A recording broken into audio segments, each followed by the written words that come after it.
एक ऐसा प्लेयर जिसने कभी भी अपनी काबिलियत पे कभी घमंड नहीं किया, उसे जब जब मौका मिला उसने हर दफा उस मौके पर खुद को खरा उतारा। आज मोहम्मद शमी भारत में चल रहे इस वर्ल्ड कप में भारत की तरफ से सबसे ज्यादा विकेट लेने वाले गेंदबाज हैं, जबकि इस वर्ल्ड कप के शुरू होने से पहले शमी को प्लेइंग 11 में खेल पाना भी मुश्किल लग रहा था, क्योंकि सिराज और बुमराह के रहते भारतीय टीम 3 तेज गेंदबाजों के साथ नहीं उतरना चाहती थी। यही कारण था कि एज ऑलराउंडर शार्दुल ठाकुर को टीम में जगह दी जाती है, लेकिन मोहम्मद शमी जैसे टैलेंटेड बंदे को बेंच पर बैठा रहना पड़ता है। शुरुआती के 4 मैचों में मोहम्मद शमी को टीम में जगह नहीं मिल पाती है, लेकिन फिर अचानक एक दिन हार्दिक पांड्या मैच में इंजर्ड हो जाते हैं और तब ऐसी परिस्थिति में मोहम्मद शमी को प्लेइंग 11 का हिस्सा बनाया जाता है। और प्लेइंग 11 का हिस्सा बनते ही शमी ने ऐसा तहलका मचा दिया कि महज 3 मैच खेलकर ही मोहम्मद शमी ने 14 विकेट झटके और इस वर्ल्ड कप में भारत की तरफ से सबसे ज्यादा विकेट लेने वाले गेंदबाज बन गए। मोहम्मद शमी का जन्म 3 सितंबर 1990 को यूपी के साहसपुर नामक एक छोटे से गांव में हुआ था। शमी के पिता तौसीफ अहमद एक किसान थे जो अपने जमाने में एक तेज गेंदबाज थे, लेकिन दोस्तों जैसा कि आप सब जानते हैं कि एक छोटे से गांव में वहां पे खिलाड़ियों को इतनी सुविधाएं कहां मिल पाती हैं कि वो बड़े लेवल पर कुछ हासिल कर सके। यही कारण था कि शमी के पिता को बड़े मंच पर मैच खेलने का कोई मौका नहीं मिल पाता है।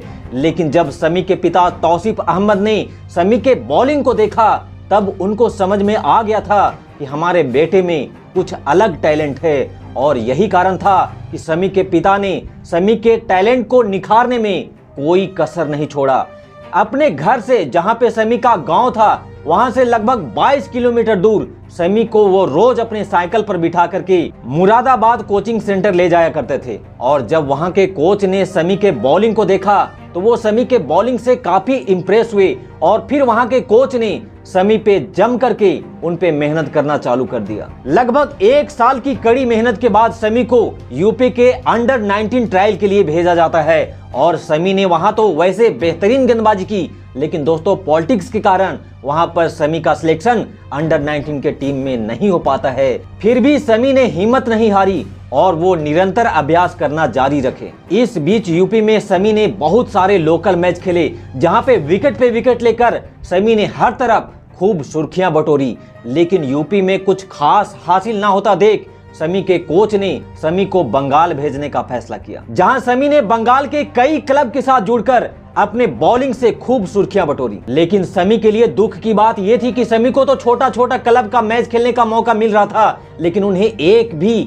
भी बड़ा मैच खेलने का मौका अभी तक नहीं मिल पाया था। लेकिन कहते हैं ना दोस्तों कि अगर आप निरंतर मेहनत करते रहोगे तो उस मेहनत का रंग एक न एक दिन जरूर लाएगा, और इसी मेहनत का फल आज शमी को मिलने वाला था, जिससे शमी अभी तक पूरी तरह से अनजान थे। दरअसल कोलकाता के ईडन गार्डन में सौरभ गांगुली नेट प्रैक्टिस कर रहे थे और क्लब के कई लड़के दादा को बॉलिंग डाल रहे थे, और इसी दरमियान में शमी को भी दादा को बॉलिंग डालने का मौका मिलता है। शमी की पहली गेंद अच्छी बाउंस लेकर के कीपर तक पहुंची। दादा ने आगे बढ़कर के पिच को टैप किया और उन्हें दादा को लगा कि शायद पिच में कुछ हुआ है, लेकिन शमी की अगली कुछ गेंदें शमी ने ऐसी डाली जिसे खेल पाना दादा के लिए काफी मुश्किल हो रहा था। तब दादा आगे बढ़कर के शमी के पास पहुंचे और शमी से पूछा, क्या खेल रहे हो? शमी ने कहा कि अंडर 22, लेकिन अभी तक दादा एक भी अभी तक मुझे बड़ा मैच खेलने का मौका नहीं मिल पाया है। फिर दादा ने अगले 45 मिनट तक शमी के बॉलिंग को खेला और उसके बाद दादा ने किसी को फोन लगाया और उसके बाद शमी को बंगाल के स्टेट टीम में शामिल कर लिया जाता है। बंगाल की तरफ से खेलते हुए मोहम्मद शमी ने सैयद अली मुश्ताक ट्रॉफी और रणजी ट्रॉफी में मानो कहर ही मचा दिया था। शमी की शानदार बॉलिंग की अब पूरे बंगाल में चर्चा जोरों शोरों से होने लगी थी। और इसी दरमियान साल 2011 में केकेआर के आईपीएल टीम के बॉलिंग कोच वसीम अकरम की नजर शमी की बॉलिंग पर पड़ती है और उसके बाद उसी साल 2011 में ही शमी को केकेआर की आईपीएल टीम में शामिल कर लिया जाता है।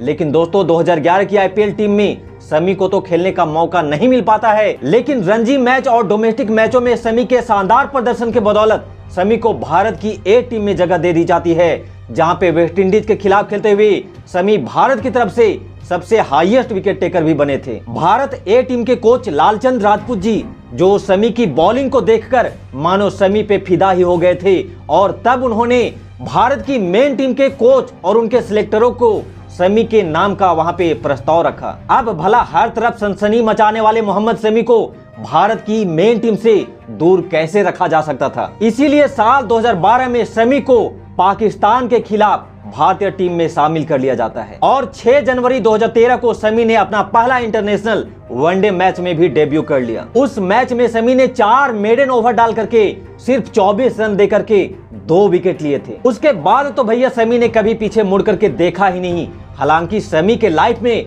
बहुत सारे उतार चढ़ाव वाले पल आए, उनपे बहुत तरह के इल्जाम भी लगाए गए, जैसे कि खुद उनकी पत्नी ने उन्हें दुबई में पाकिस्तान के किसी लड़के से पैसा लेने का बात किया।